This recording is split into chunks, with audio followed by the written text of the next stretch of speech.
So, welcome to the next edition of the Rare Business Podcast. With me today, I have Tom Fishburne, who is founder of Marketoonist, no less. Hi, Tom. How are you doing? Great. Thank you. Thanks so much for having me on. You're very welcome. Now, Tom, for the benefit of our listeners and readers, people that might not have heard of you or Marketoonist, can you tell us a little bit about you and the work that you do?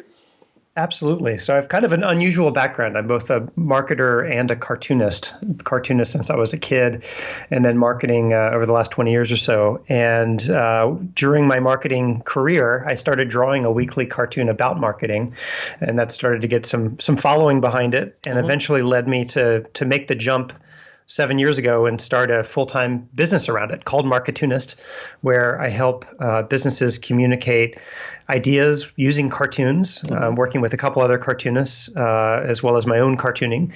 And I've started doing quite a bit of speaking and workshops in organizations talking about creativity and talking about how to do marketing well, but all using cartoons. So Marketoonist is kind of a squishing together of the two sides of my life, marketing and cartoons. Excellent.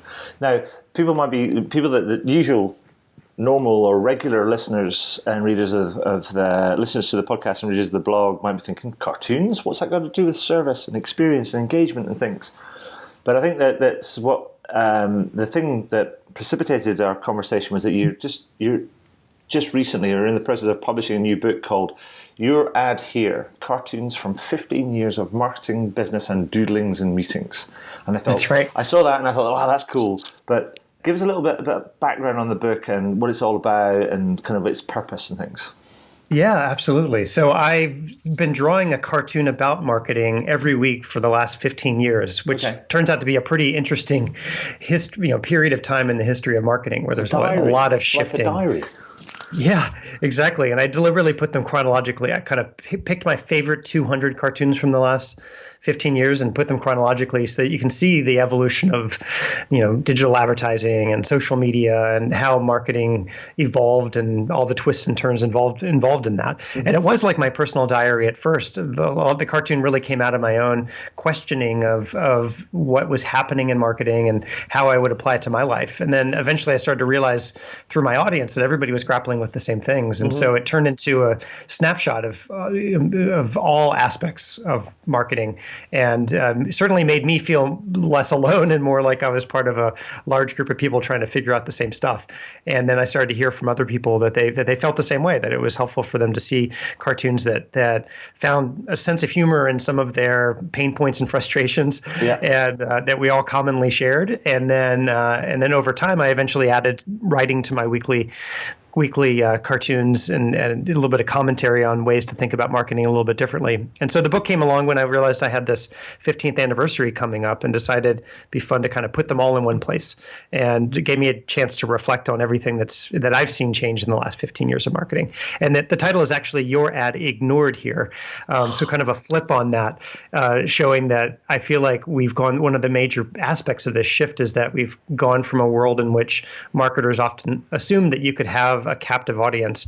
And I think we're actually now in a world where there's more clutter than ever, and it's easier than ever for our audiences to tune out anything that marketers want to say to them. Sure. And so we have to really change our mindset as marketers, not just the kind of the technologies and tools that we use to reach our audiences. Perfect. Now you can say that there's the weekly cartoons that come out, and that comes with a bit of commentary. But actually, in the book, the cartoons aren't coming with any kind of commentary. It's more of it's very visual sort of thing. So that, I was just thinking about this before we started, and I was thinking we're having an audio conversation about something which is essentially very visual. This could be problematic. But anyway, we'll press on nevertheless.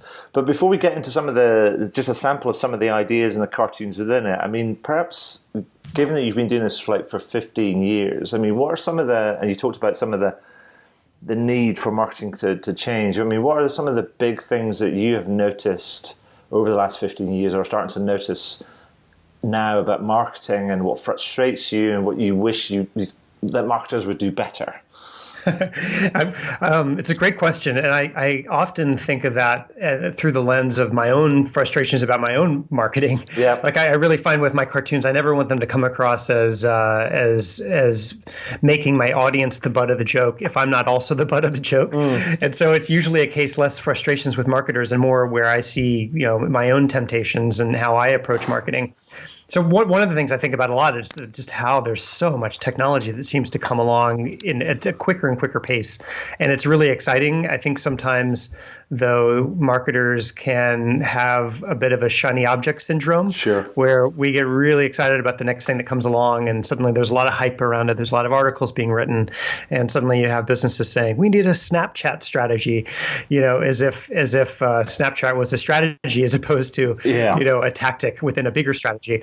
And so that's one of the things I think about a lot. There's something I heard written from some executive at Diageo along the lines of, it's not about doing digital marketing. It's about how to market effectively in a digital world. Sure. And I like that. That's a bit of context setting. So when something new comes along, we start to think about where it can fit in a bigger strategy. Yeah. And so a lot of times I find humor is when companies are very quick to applying a bolt-on, let me grab this new thing and try to add it into what I'm already doing.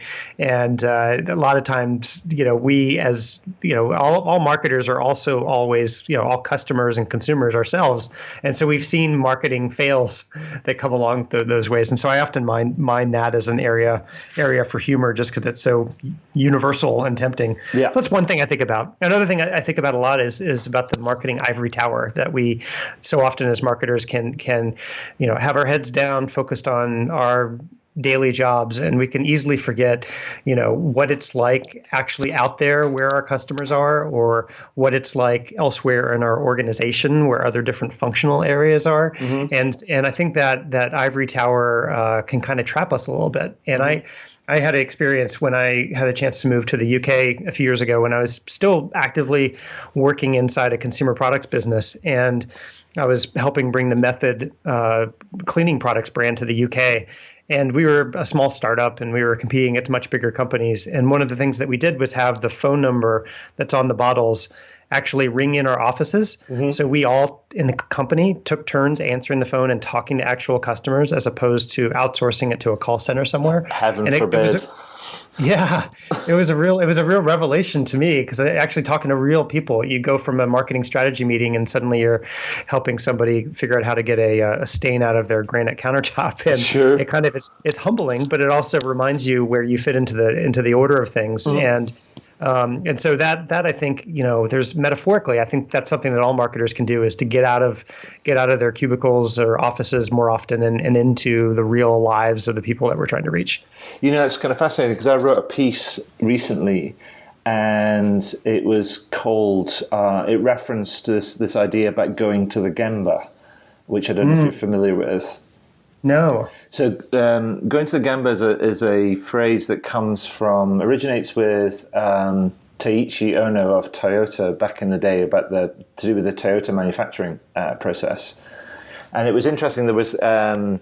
I was just reflecting on this idea because I saw a piece from an ad guy or a strategist in an ad agency who was saying that, what's fascinating and related to your point is that we are now celebrating kind of people that go out and talk to customers as if that's something kind of new and different and innovative.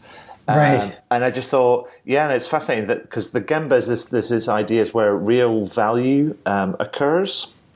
So in Toyota, it was almost the manufacturing, the floor of the manufacturing plant. And the challenge is that to get out from behind our desks or out of our offices and actually, or even just to pick up the phone and help somebody solve the problems that they face, because it makes our experience and understanding more visceral, and we actually kind of learn from things. But it's fascinating how, yes, we have all this technology and we're supposed to be more connected and have more insight and more data, but yet it seems to be removing us or pushing us further away from our understanding of kind of people and the people around us. And we forget that we're actually customers ourselves. That's right.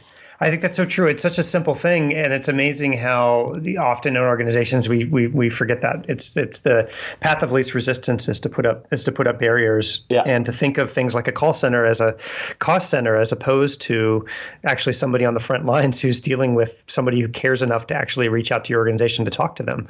And I feel with as we're moving more into a world of marketing technology, the shift is certainly moving in the direction of less and less human contact. Yeah. And I think that can be a good thing. So much rise in marketing technology, you can be much more knowledgeable about who you're reaching and how. But I think if we're not careful, we miss that. Sure. And I think that's at a personal, individual marketing level, it changes how you do marketing when you put yourself in those situations. Yeah. I remember I interviewed at Apple years ago, and the guy I was interviewing with was vice president in a particular group within Apple, and he still took the time, at least a couple of times a month, to go into his local Apple store and actually work a shift, right, where he was on the retail floor working with customers, helping them buy, whatever it was. And he personally did that. And it takes a bit of humbleness to strip away your ego and your VP title to go do that. Yeah. But he said it really transformed how he thought about what he did in his role in the rest of his life. He's just become my new hero of the day, I think. I thought that was very cool. Yeah, no, absolutely. And I wish we saw more of that. It's so simple, but it can be transformative in terms of the way that we see things and the way we experience sort of stuff. Yeah. Anywho, let's get back to the book. And so the challenge I think we face, a challenge I'm going to pose to you, Tom, is that it's a book about cartoons, but I wanted to ask you if you had 2 or 3 cartoons that you think are particular favorites of yours, or particularly kind of relevant, that you think, actually I'd like to describe those and how they came about and the point that they're making, just to sort of bring the elements of the book to life. Because I've got a couple that I'd like to kind of talk about as well that are relevant. But if you've got 2 or 3 favorites, then that'd be brilliant. Yeah, absolutely. Yes, one of them involves. I guess one of the big challenges in cartoons is trying to simplify the visual down to just the bare essence, and make sure that the joke is really apparent. One of the ideas that one of the cartoons I still really like, looking back through the archives, has a few marketers on a field, and they're looking up at a billboard advertisement, and the billboard advertisement is completely blank. It's just a blank billboard advertisement, and one of the marketers is saying, "This was our compromise with legal." And I love the idea behind that, because I personally have been in that position of taking a piece of creative through the legal review and ending up with something that was a watered down version of whatever I originally had in mind. But I've also spent quite a bit of time thinking about, along the lines of what we were saying earlier, how you can get out of your marketing ivory tower and spend time with other functional groups. And I think that some of the combative relationship, the stereotypically combative relationship between marketing and legal, can sometimes be a bit self-inflicted. And I learned over time, when I worked in other organizations where I became very close with the legal department, that actually a lot of the times when that happened, I was to blame, because I would come along with a finished piece of creative and say, "What do you think?" And all they had left at that point was to take out a red marker and say, "You can't say this, you can't say that." Yeah. And when I shifted to thinking about the legal team not as a stage gate, but instead as part of the collective creative team on bringing something to life, and started including them much earlier in the process, things got a lot better. It was like they would feel like they could contribute to, "Hey, wait, why don't you do it this way?" And that's a little bit of foreign approach sometimes in organizations that get set up with these stage gates. So that was a cartoon that I liked, partly because I'd been there personally, but partly because it gave me it helped it kind of touched on this moment in my marketing career where I started to think about how to make the relationship a little bit less combative and to bring lawyers more involved early in the process. Excellent. Have you another one that springs to mind? Yeah, I did. So there's a personal one, actually. I have 1 or 2 personal cartoons in the book, and one of them I drew around the time that I made the decision to leave my full-time job and actually start a business around this. And that's a pretty scary moment for any entrepreneur, really, to go to the point where you're turning down your regular salary in order to do something entrepreneurial. And it was definitely a difficult decision for me. And I drew this cartoon that basically has this guy on a flying machine bicycle, and he's pedaling and bicycling, and frame by frame you see him kind of move from left to right as he's trying to flap the wings and move the tires, and he's saying, well, what if I fail? What if it's a bad idea? What if I haven't tested enough? Sure. And then the last frame, he's actually launched off a cliff, and he's like, where did the runway go? And and that was a very personal experience for me, because I found myself in a position where I was moonlighting in cartooning, and I actually started to have a business model around it. And I saw a future where I could actually make this my full-time thing, but I didn't know when to actually take the leap. And I met an entrepreneur from Wales named David Hyatt, who runs a denim company with his wife Claire named Hyatt Denim. I am wearing their jeans right now. I'll just say. Oh, beautiful. Fantastic. I'm big fans of both David and Claire and everything. I love what they do. I really do. They're brilliant. And he at one point shared his own ruminations about when it's time to take the leap. And he had this metaphor that he described as the V1 marker. And he said that when you're on a runway in an aircraft, you're about to take off, there's something called V1 speed, where you hit the point of no return and you either take off or you crash. Yeah. And so he advised you to think of what your own personal V1 marker would be at some point in the distance, and what criteria would have to be true in order for you to jump. And you write those down. And then as you head down the runway, once you hit that point, you jump. And so I wrote my own personal V1 marker of those criteria. And then suddenly I found myself with those criteria turning real. And suddenly it was time to jump. And so I drew that cartoon as I was basically going through the process of leaving my job to launch a business around this. Excellent. Almost exactly 7 years ago. So that was another personal cartoon that was fun to include in the book. Fantastic. As a milestone. So, I mean, I've got a couple of ones that stood out for me, actually, which I'd like to share with you, because they focus on, service, experience, engagement. And there's one in particular which talks to sort of kind of process and customer loyalty and so on and so forth. And it's just this scene that's depicted. It's like a retail scene where somebody's approaching the checkout desk, or the kind of the point of sale where they can pay for a product that they've picked up in a store, and there's a huge queue of people behind me, and then the retail assistant proceeds to go, madam, can I interest you in keeping the rest of our customers waiting while I tell you all about our customer loyalty program? And I just think it's brilliant, because it's completely process over experience. It's completely inside out rather than outside in. Doesn't see it from a customer's perspective. I just thought that came out in August 2013, and I just when I first saw that, and that's how long I've been at least a subscriber of your kind of newsletter. And I looked at that and I went, Tom, you nailed it.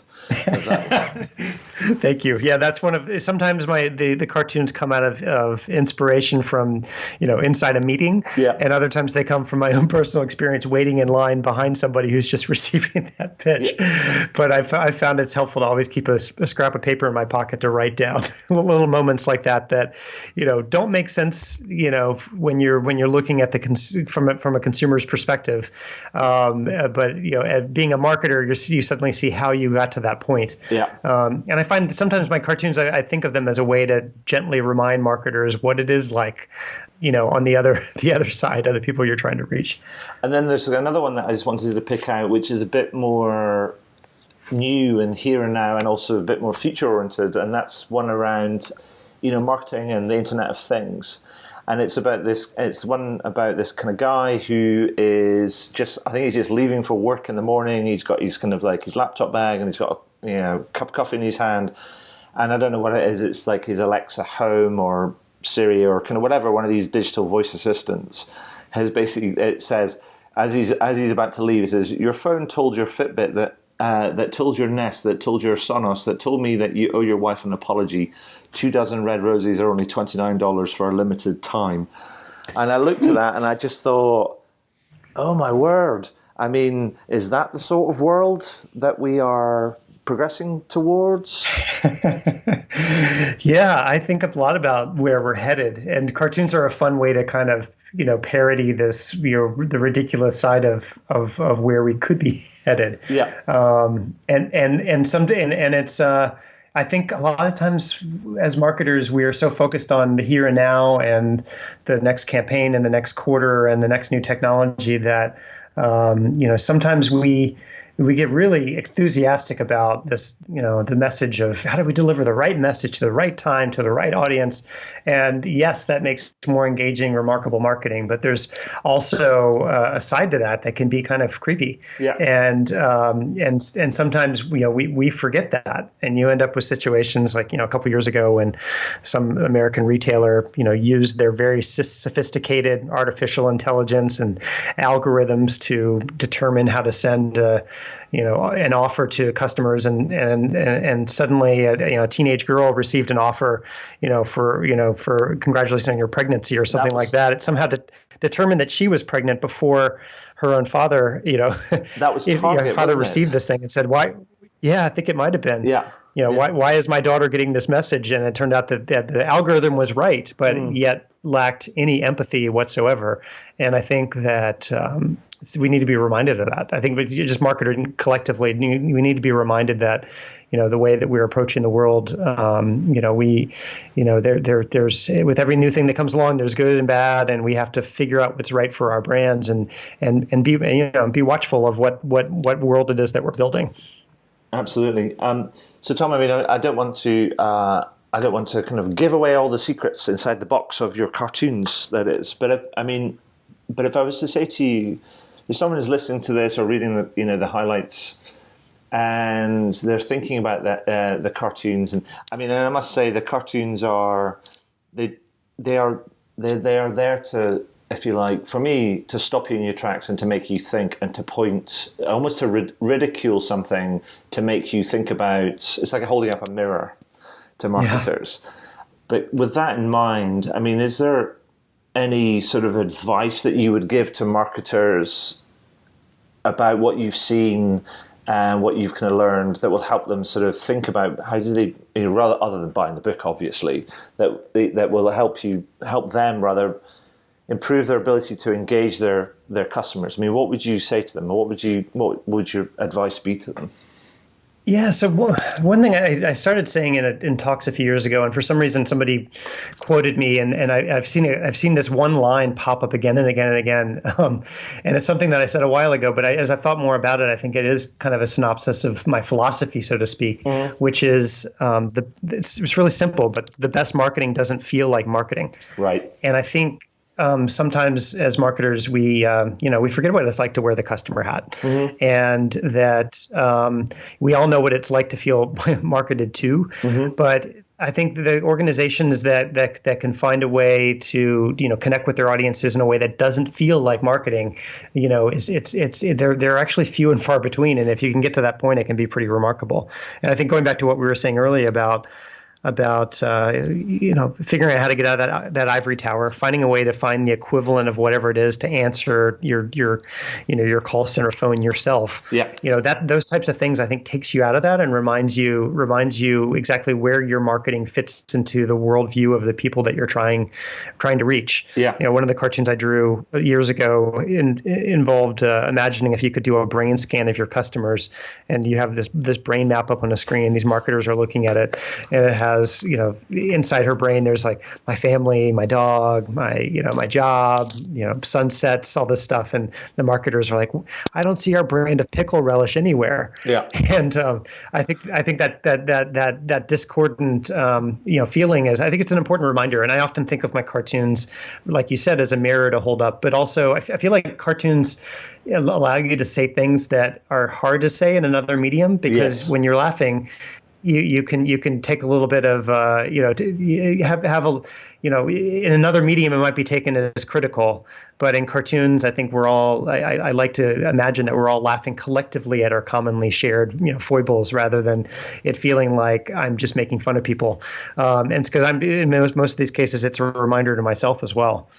Absolutely. And I think there's an interesting thing about cartoons and a little bit of comedy or satire or parody, and how it can be a really useful way to permeate kind of past kind of like fixed opinions that, like I say, other mediums find it difficult to do.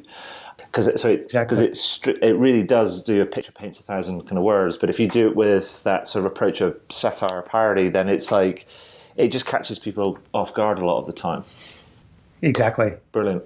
So, Tom, is there anything else that you'd like to add, or any other cartoons that you'd like to highlight before I ask you my last sort of two questions that I always end these kind of interviews on?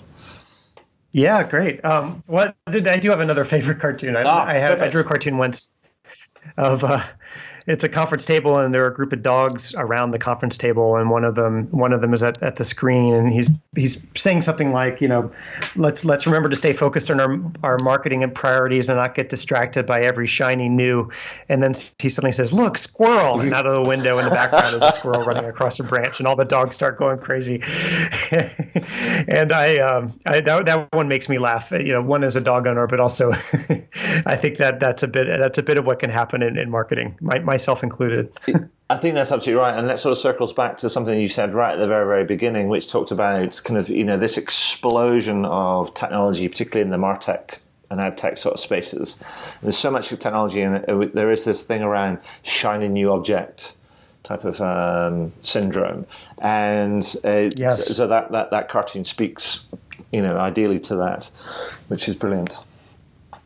So that brings me to the last two kind of questions that I always ask at the end of these interviews. And the first one is a bit of an ongoing piece of qualitative research for me, because I wrote a book called How to Wow that came out last year. And since then, I've been asking for everybody, for the opinion of everybody that I've talked to on these interviews, for just to get their perspective on what wow service or experience means to them. And so, Tom, I'd be really interested to hear your take on that. Yeah, that's a really great question. I do often kind of pay attention when I'm out in the world at organizations that really get this right.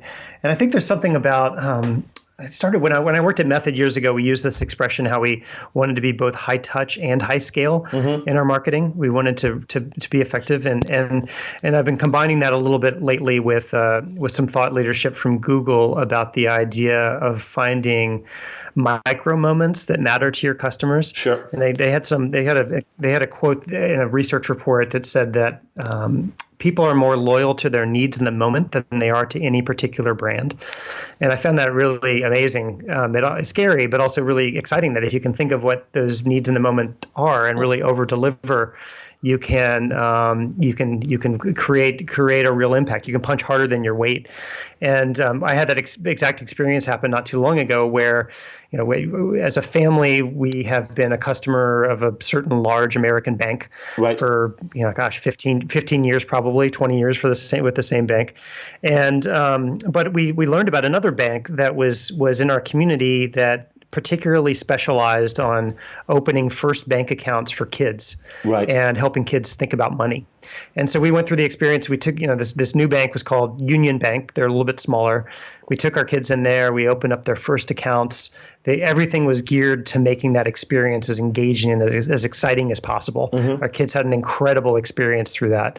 And then a day or two later, we get something in the mail, and it's a personal handwritten note from the manager of that bank, signed by all the employees there, to our children, thanking them for coming in and opening up accounts with them. Yeah. And it just completely blew my mind, this idea that human touch could be sort of this killer app type of thing, that when it's done in something as faceless as banking, sure, it really sticks out. And I found that really amazing. And they've gone on to build on that insight, and they have all sorts of other communication around helping kids understand the value of money, et cetera, et cetera.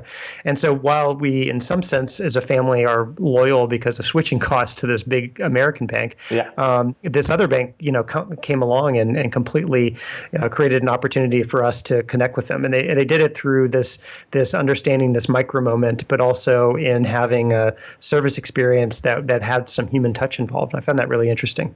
What's quite ironic is that, and I think it's likely to come true, is that in the coming few years, that the human touch will be will become the killer app. Yeah, it's but it's super ironic in the world that we live in right now. Yes, I totally agree, and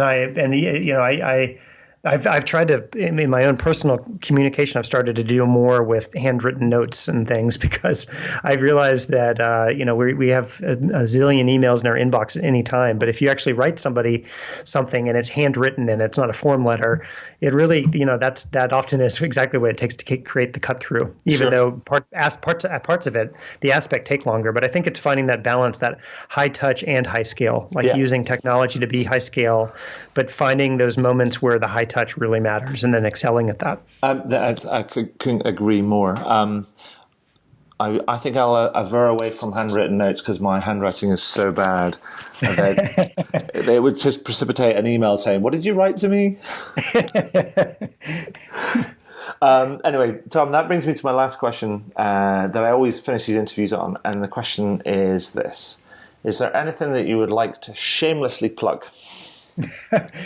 Oh, well, I think, in this case, certainly I'm excited about my book, and it's fun to have it out there, and, it's on Amazon and other places. But I love when people sign up for my newsletter as you described, because I really see this as an ongoing journey.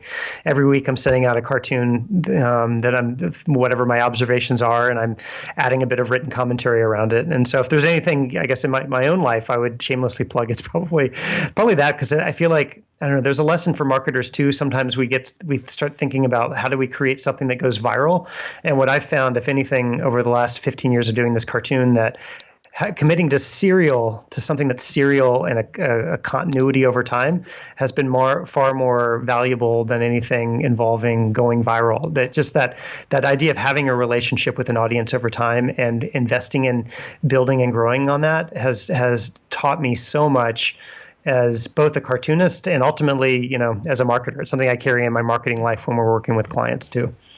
Tom, that's perfect. I'll make sure I get all that kind of linked up and edited up. And by the way, for our listeners, people can just put in Marketoonist into Google and they'll find you right there. That's right. Yes. And then the book is Your Ad Ignored Here. So looking into Amazon with that. Perfect. Tom, thank you so much for spending the time with me today and sharing your insights and experience. And I hope the book does brilliantly well. I look forward to get my own copy, but also kind of seeing the weekly newsletter. But I just want to say thank you again for joining us on the podcast today. I really appreciate you having me on. Thank you so much. I loved our conversation.